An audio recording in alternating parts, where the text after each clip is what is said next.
Order order. Your honour, जब mister Malpani और नौरंगी लाल के बीच यह घटना घटी तो सड़क पर बहुत सारे लोग खड़े होकर यह देख रहे थे। सच बात तो यह है कि उनमें से किसी को भी यहां लाना संभव नहीं था। योर ऑनर, आज देश की जनता जागरूक हो गई है। अखबारों के माध्यम से जब लोगों को पता चला कि ऐसा ही एक झूठा केस मिस्टर मालपानी पर दायर हुआ है तो कुछ लोग हमारे पास आए और बोले कि हम आपके लिए गवाही देंगे, क्योंकि उन्होंने खुद अपनी आंखों से देखा था कि उस दिन नौरंगी लाल टकले थे। हमारे ऐसे ही एक पहले गवाह है सेठ किशोरी चंद जी।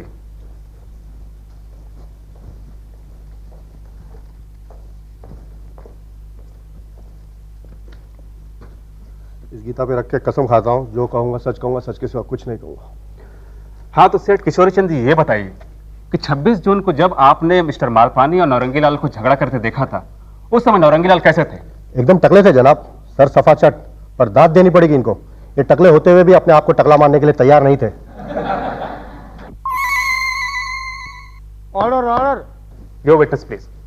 हाँ, तो मिस्टर किशोरी चंद, आपने बताया कि मिस्टर नौरंगी लाल टकले थे। क्या आप बता सकते हैं किस तरह के टकले थे? हाँ हाँ, क्यों नहीं। क्या वो इस तरह के टकले थे? आप तो मजाक कर रहे हैं, इतने बड़े बाल हैं उनके सर पर। जवाब हाँ या ना में दीजिए। जी नहीं। तो क्या इस तरह के टकले थे? Point to be noted milord, mister Kishori Chand का कहना है कि मिस्टर नौरंगी लाल इस सज्जन की तरह टकले थे, जबकि ये सज्जन टकले नहीं गंजे हैं। He's right, my honor. मैं गंजा हूँ, really. और मिस्टर नौरंगी लाल अगर आज ये गंजे होते तो उनके सर पर बाल नहीं होते। नहीं, मेरा मतलब वकील साहब ऐसा नहीं, कुछ ऐसा। आप स्टेटमेंट बदलने की कोशिश मत कीजिए, आप जा सकते हैं। तो आपने भी देखा मिस्टर नौरंगी लाल टकले थे? जी हाँ। आपने क्या पहना था उस दिन? Pant shirt. और शर्ट का कलर क्या था? सर मुझे कुछ याद नहीं। दिमाग पर जोर डालिए। सर मैंने कहा ना, मुझे कुछ याद नहीं। आपको ये याद है कि आपकी शर्ट का कलर क्या है, लेकिन ये याद है कि नौरंगी लाल टकले थे। क्या ये वही आदमी है? जी हाँ, ये वही आदमी है। मैं कहता हूँ ये वो आदमी नहीं है। सर आप मेरी बात मानिए, ये वही आदमी है। ये वो नहीं है। सर ये वही आदमी। आप मैं कहता हूँ ये वो नहीं है। सर मेरी बात मानिए, ये वही आदमी है। किस भरोसे पे कह सकते हैं आप? सर मेरी याददाश्त बहुत तेज है, इसलिए मैं कह सकता हूँ ये वही आदमी है। Point to be noted milord, जिस आदमी को अपनी शर्ट का कलर तक याद नहीं रहता उसकी याददाश्त कैसे अच्छी हो सकती है? लिहाजा इनके बयान पर कोई भरोसा नहीं किया जा सकता। हाँ, तो तुम मिस्टर मालपानी के ड्राइवर हो? जी। और तुम्हारी रोजी रोटी उन्हीं से चलती होगी? जी। और तुम उनको नाराज भी नहीं कर सकते? जी नहीं। योर ऑनर, ये मिस्टर मालपानी को नाराज नहीं कर सकते, इसलिए कुछ भी कह सकते हैं। इनके सारे गवाह इसी तरह के हैं। किसी की याददाश्त कमजोर है, किसी को गंजे और टकले का फर्क नहीं मालूम, तो कोई उनका नौकर है। कोई भी ये बात साबित नहीं कर पाया कि नौरंगी लाल टकले थे, लेकिन मैं ये साबित कर सकता हूं कि नौरंगी लाल के सर पर बाल थे, क्योंकि उस दिन उन्होंने नाई से बाल कटवाए थे और उस नाई को अदालत में बुलाने की इजाजत चाहता हूं।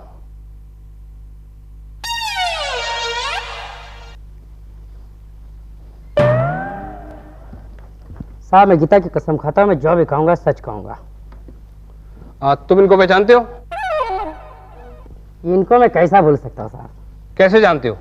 साहब ये हमारे यहाँ बाल कटवाते हैं और ये मेरे रेगुलर कस्टमर है। 26 जून को इन्होंने आपके यहाँ बाल कटवाए थे? 26 जून को साहब मैंने इनके 10:30 बजे बाल काटे थे और ऐसे बाल काटे थे सलमान खान शाहरुख खान के स्टाइल से काटे थे। और साहब इनके सर के ऊपर कम से कम 3 इंच लंबे बाल थे। योर ऑनर, इनकी बात से साफ जाहिर होता है कि 26 जून को नौरंगी लाल के सर पे बाल थे। फिर भी मेरे काबिल दोस्त इनको कोई शक है तो वो तहकीकात कर सकते हैं। Your witness please. तुमने गीता छूकर कसम खाई थी कि तुम सच बोलोगे, लेकिन तुमने झूठ बोला है। झूठ बोला? मैं झूठ नहीं, झूठ है आपके मिस्टर मालपानी जो बाल वाले को टकला बोलते हैं। Order order. अच्छा, तो तुम कहते हो तुम नाई हो, क्या सबूत है कि तुम नाई हो? कल सैलून में आइए, पता चल जाएगा। हर सरकार में आप भी मेरे सैलून में आइए, वैसे मेरे कस्टमर की बहुत जरूरत है। और वकील साहब अगर आप कल तक मेरा इंतजार नहीं कर सकते तो आप यहाँ पर सर कीजिए, मैं कैंची लेकर आया, मैं खड़े खड़े आपके बाल काट देता हूँ। यह अभी तक कोई साबित नहीं कर पाया कि नवरंगी लाल वाकई में टकले थे। छानबीन की रिपोर्ट में साफ लिखा है कि 25 जून को नवरंगी लाल के सर पर बाल देखे गए, और 26 जून को किसी ने उसके सर पर बाल देखे और किसी ने उसे टकला पाया। लेकिन 27 जून को नवरंगी लाल के सर पर बाल देखे गए, लेकिन ये बाल असली थे या नकली कोई साबित नहीं कर पाया। अलबत्ता नवरंगी के गवाह नाई का बयान बहुत ही महत्वपूर्ण है, जिसके अनुसार उसने नवरंगी के बाल काटे थे। इसलिए तमाम सबूत और गवाहों के बयानात को मद्देनजर रखते हुए अदालत इस नतीजे पर पहुंची है कि नवरंगी लाल का मानहानि का दावा बिल्कुल जायज है। इसलिए अदालत मालपानी को हुक्म देती है कि 10 लाख रुपया बतौर मुआवजा मिस्टर नवरंगी लाल को दे दे।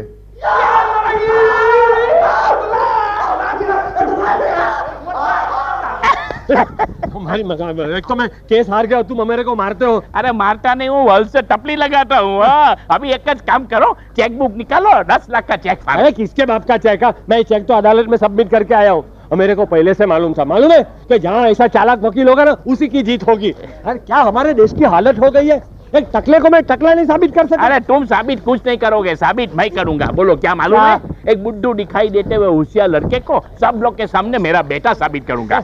एक फेवर करने भाई, हाँ हमको इंट्रोड्यूस करा देने। मैं इंट्रोड्यूस कराऊं? तू नहीं कराएगा तो कौन तेरा बाप करेगा? देखो बाप पर नहीं जाने का पहले से। हाँ। ठीक है, तुम भी तुम्हारी तमन्ना पूरी करो। ए टकलो, लेकिन नौटंकी, नवरंगी जी प्लीज यहाँ आइए, इनसे मिलिए। ये मुझसे भी बड़े रईस है, वो अपनी सारी जायदाद खड्डे में डालना चाहते हैं। એટલે કે वो तुम्हारे बाप बनना चाहते हैं। That's right बेटा, बाप बनाओगे मुझे?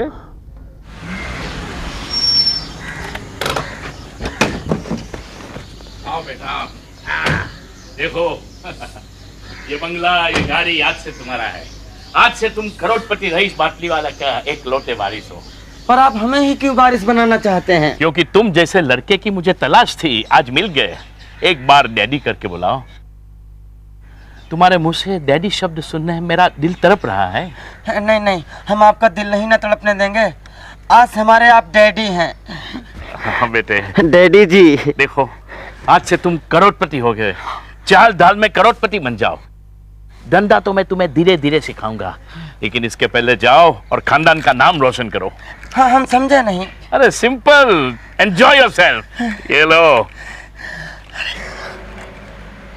देखो बेटा करण, बात यह है कि अगर मैं उसे डांटूंगा भी न तो उसके ऊपर कोई असर नहीं होने वाला है, क्योंकि उसको बराबर मालूम है कि मैं उसे बहुत प्यार करता हूं। तुम उसके दोस्त हो, तुम्हारी बात मान लेगा। नहीं सच बताऊं तो मुझको मिलने का तो उसके पास टाइम ही नहीं है, लेकिन सब लड़कियों में से टाइम निकाल कर तुमको जरूर मिल लेता है। इसलिए तुम मुझे बताओ कि ये सब लड़कियों के साथ घूमना फिरना ठीक नहीं है। नहीं, don't misunderstand me, don't misunderstand मी। मैं भी जवान था, मैं भी रंगीन था, लेकिन इंसान की जिंदगी में एक समय आता है जब उसे सब कुछ छोड़ देना चाहिए और एक के साथ सेटल हो जाना चाहिए। इसकी जिंदगी का वो समय आ चुका है, इसलिए उसको बोलो कि किसी एक के साथ शादी कर लो और बिजनेस में मन लगाओ। अंकल, आप कहते हैं तो मैं बोल देता हूं, लेकिन मुझे नहीं लगता है कि कुछ असर पड़ेगा। क्यों? अंकल, दाल रोटी खाने वाले को अगर 56 भोग मिल जाए तो उसका हाजमा खराब होगा ही ना। और फिर बहुत कम लोग होते हैं जो आसानी से मिली हुई खुशी और रुपए पचा पाते हैं। अक्सर लोग जिंदगी का गलत मतलब निकाल लेते हैं, और यही तो हुआ है नौरंगी के साथ। फिर भी मैं पूरी कोशिश करूंगा। कहां जा रहे हो भाई? बेडरूम में अंकल, नौरंगी को समझाने के लिए। अरे बंदे, वो बेडरूम में होगा तो तुम समझाओगे ने? अरे ये तो भाई सुबह सुबह 6 बजे कोई लड़की का फोन आ गया तो बिना हाथ मुंह धोए मॉर्निंग शिफ्ट में इस करने चला गया। ये देखो, ये देखो, इसके पीछे भाग दौड़ करने के लिए इसकी जरूरत होगी। Please please. अंकल, नौरंगी अगर आपका बेटा है तो मेरा दोस्त भी है। उसे सही रास्ते पर लाना मेरा फर्ज है। उसके लिए रिश्वत की जरूरत नहीं है। अरे वाह, थैंक यू, मानता हूं। अब मुझे कंफर्म हो गया कि मेरा नौरंगी सही रास्ते पे आ जाएगा। सच्ची हम बहुत खुश हैं। अपनी कसम ना, हमने जब आपको पहली बार देखा था, अब इतनी चिलबुली लग रही थी और हम सोचे कि आपसे बात जरूर करेंगे। अब आज देखिए, आपका हाथ मेरे हाथ में, बहुत सुंदर हाथ है, हैं? अरे राम, आपकी सनलाइन इतनी लंबी। पड़ गई दूध मक्खी। मतलब आ गया नसीहत देने वाला, अब आते ही यहाँ भाषण शुरू कर देगा। ये तुम जाओ, हैं? हम तो बोर होंगे ही, तुम काहे बोर हो, हैं? जाओ, हैं? फिर Okay, Naurangi. I feel sorry for you. I also. Bye bye. Bye.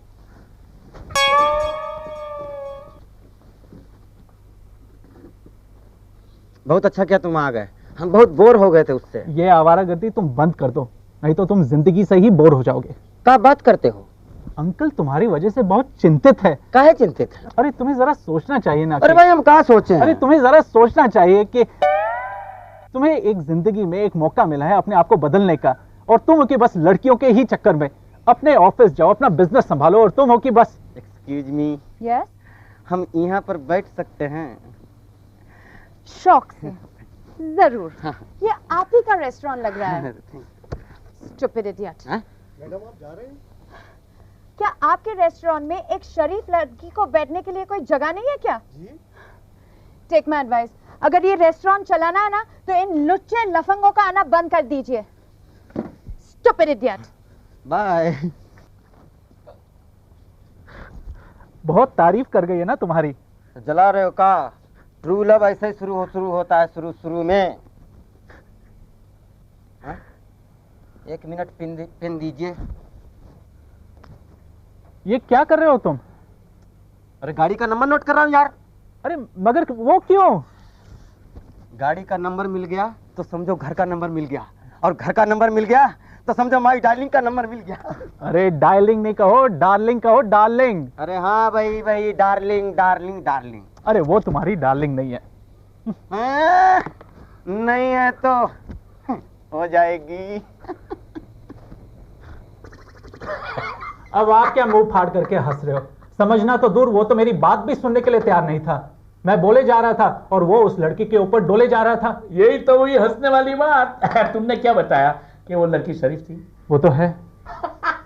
तो काम तमाम। जब एक लड़का एक शरीफ लड़की के चक्कर में पड़ा तो समझो कि शराफत का झंडा गड़ा। वो क्यों?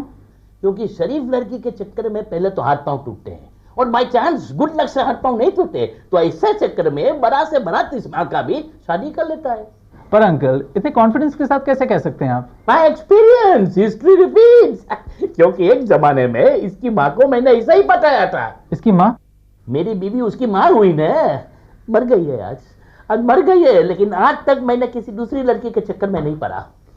पढ़ने दो। एक बार एक शरीफ लड़की के चक्कर में पड़ेगा तब उसे पता चलेगा कि लड़की क्या चीज होती है। अरे छुट्टा दीजिए सरकार।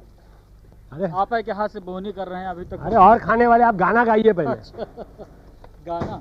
अरे गाना तो हम झनकुआ के ब्याहे में गा रहे हैं। झनकुआ के ब्याहे में? अरे जॉन गाना गा रहे। यस। साची कहे तोरे आवन से हम। ए भैया हमको एक भेल दीजिए। बनारसी भेल खिलाएं? हाँ, कैसी भी खिलाइए फटाफट। हाई लीजिए। बाबूजी हम 1 नंबर से होके आते हैं। जरा ख्याल रखिए। हाँ। आप भी तो ठीक ठाक दिखाई। हाँ जाइए। तो करने पड़ेगा। जाओ। क्यों मैं हीरो दिन दिहाड़े लड़की का पीछा करता है? लड़की पीछा? इंस्पेक्टर साहब हम तो भेल खा रहे हैं, खाइए ना आप भी खाइए। हाँ। खाना जरा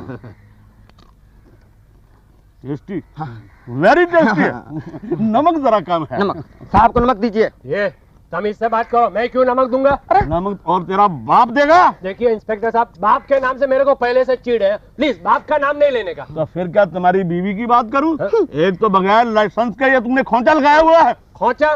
क्या आएगा तू मेरे को? मैं खोंचा लगाने वाला दिखता हूँ? और नहीं तो तू क्या कोई धन्ना सेठ है? देखिए जरा मेरी बात सुनिए प्लीज।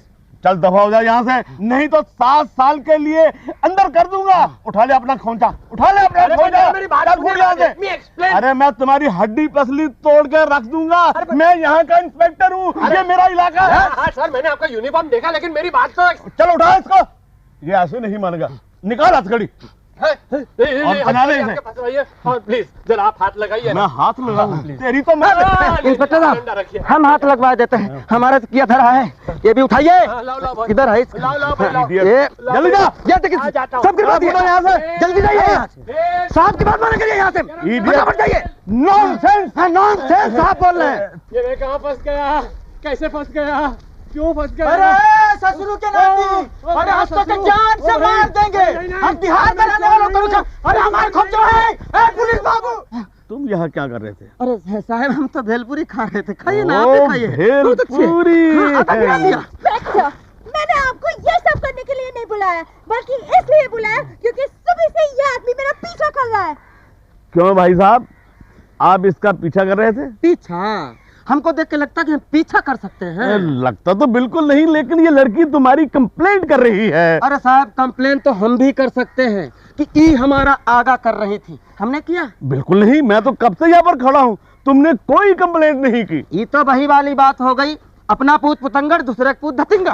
यानी कि अपना खून खून और दूसरे का खून पानी। वही तो सरकार। अब देखिए, सड़क सरकार की है, यस, चलने वाली पब्लिक है, यस, तो एक पब्लिक आगे से चल रही है, यस, और दूसरी पब्लिक पीछे से चल रहा है। यस। पीछा कैसे हो गया? बिल्कुल पीछा तो हुआ ही नहीं। तो पूछे ना इनसे। मैडम, ये पीछा कैसे हुआ? लगता है तुम्हारी भी कंप्लेन करनी पड़ेगी। क्या मतलब? दिमाग ठीक होगा ना तो मतलब अपने आप समझ आ जाएगा। देखा तुमने, कितनी बड़ी बात कह गई कि हमारा दिमाग ठीक नहीं। नहीं, हमको तो लगता है आपका दिमाग ही नहीं है। यस। इडियट, इनका नंबर नोट करो। हवालदार, इन दोनों की कार का नंबर नोट करो।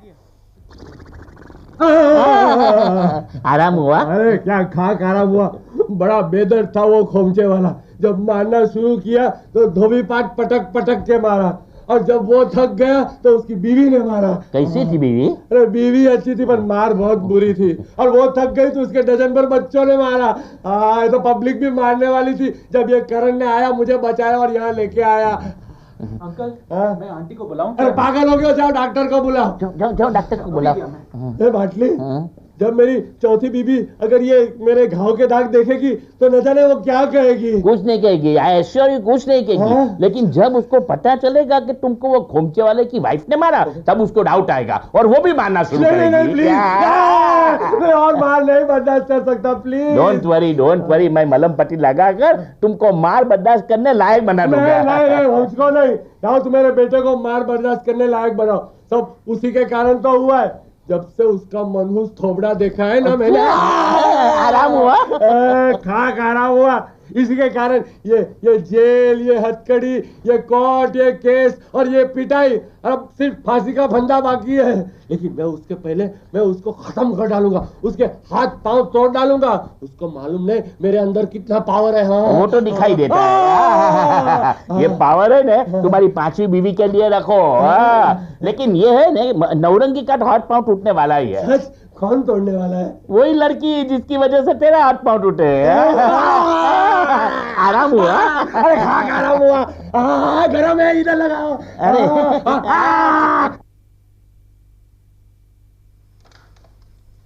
हेलो, हम जानते हैं हमने आपको दिन भर से परेशान किया, आपको देखते रहने का इसके अलावा कोई हमारे पास उपाय ही नहीं था। तुम्हें हमारा नंबर कहाँ से मिला? अरे खोजने से तो सब कुछ मिल जाता है ना कविता जी। तुम मेरा नाम भी जानते हो? अरे अब तो हम ये भी जानते हैं कि हमरा आपके बिना जीना मुश्किल है। ओह शट अप, और आज के बाद मुझे फोन कभी मत करना, समझे? अच्छा भाई, आप कहती हैं तो नहीं करेंगे, अब तो कुछ और ही करना पड़ेगा। क्या?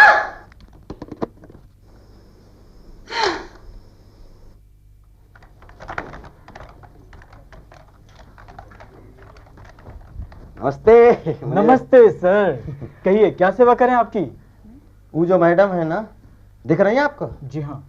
अपनी वाइफ है। अच्छा अच्छा। हाँ, वो जब पूरा सामान खरीद ले तो देखिए, ये पकड़िए पैसा, इसमें से काट लीजिएगा। हमको वैसे भी शॉपिंग आपिंग में इंटरेस्ट नहीं है। अच्छा, इसलिए हम जरा बाहर हैं, अब बोल दीजिएगा कार में बैठे हैं। Okay sir. एक्सक्यूज मी, ये सारा सामान पैक कर दीजिए। जी मैडम। हाँ। कितने पैसे होंगे? पैसे? हाँ। पैसे तो आपके हस्बैंड दे गए। हस्बैंड? जी हाँ, अभी अभी आप शॉपिंग कर रही थी, वो आए, उन्होंने पैसे दिए और चले गए। वो क्या बैठे हुए कार में? You. I'll kill you. तुम मेरे हाथों मरोगे।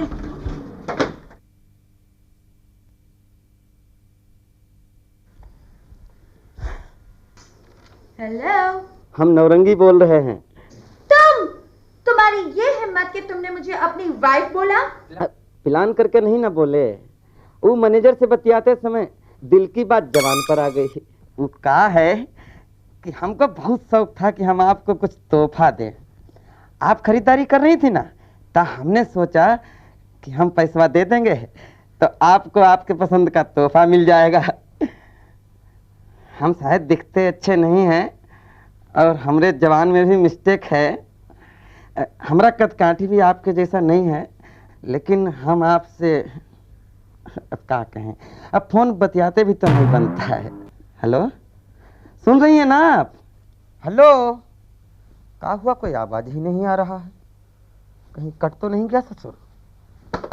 हेलो हेलो, अरे बड़ा गजब का बात है भाई, इतना इंपॉर्टेंट टॉक करते वक्त एकदम सन्नाटा कर दिया। हाँ, हेलो हेलो हेलो, दूर, कैसा दूरभाष है भाई, लगता है चोर घंटी है, घर में नहीं एक संजमा बज रही है।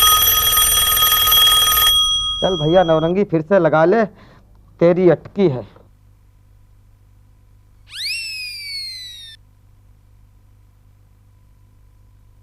कहाँ करा जाए, कहाँ ना करा जाए।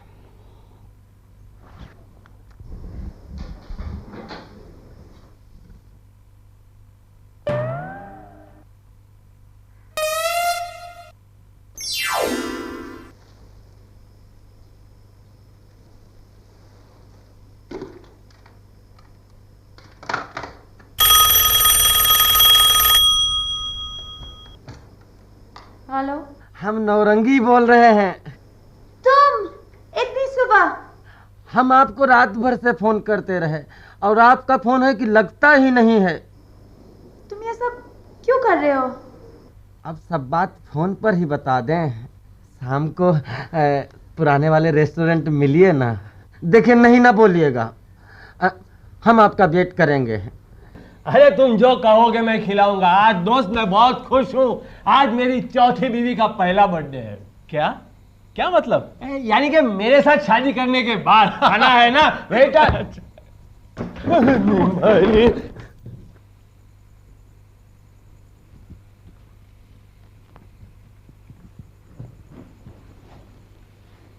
क्या हुआ?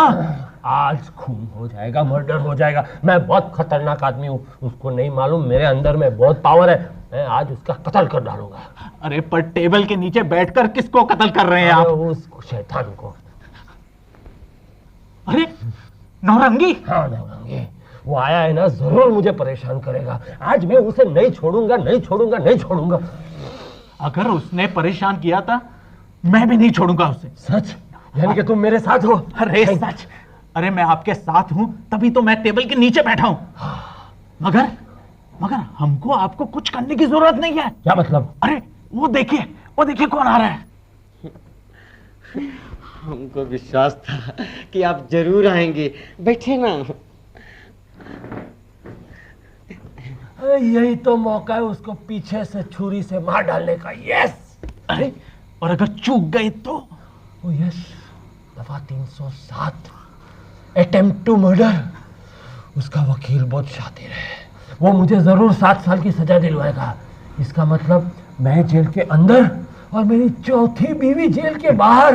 नहीं नहीं नहीं, और कुछ प्लान करने पड़ेगा। सोचो, थिंक। हम जानते हैं हमने आपको जहां तक पीछा करके बहुत परेशान किया ना, लेकिन हम क्या करें, कबू ही नहीं रहा अपने आप पे। एकदम पगला गया हूँ, एकदम दीवाना हो गया हूँ मजनू की तरह। लेकिन इस दीवानगी की वजह? बताए ना थे उस दिन फोन पर। फिर बताओ। कि हम आपके बिना जी नहीं सकते हैं। सुनिए ना, आप प्यार करें ना करें, लेकिन हम आपको बहुत ज्यादा प्यार करते हैं, सच्ची। सच्ची? हाँ, विश्वास नहीं हो रहा? हम अपनी कसम खाते हैं। ये देखिए मेरी कसम। नहीं नहीं, तुम सिर्फ मेरी कसम खाओ। मतलब? अनजाने में हो जाते हैं इनसे बड़े कमाल। ऐसे हैं मुंगेरी के भाई नौरंगी लाल।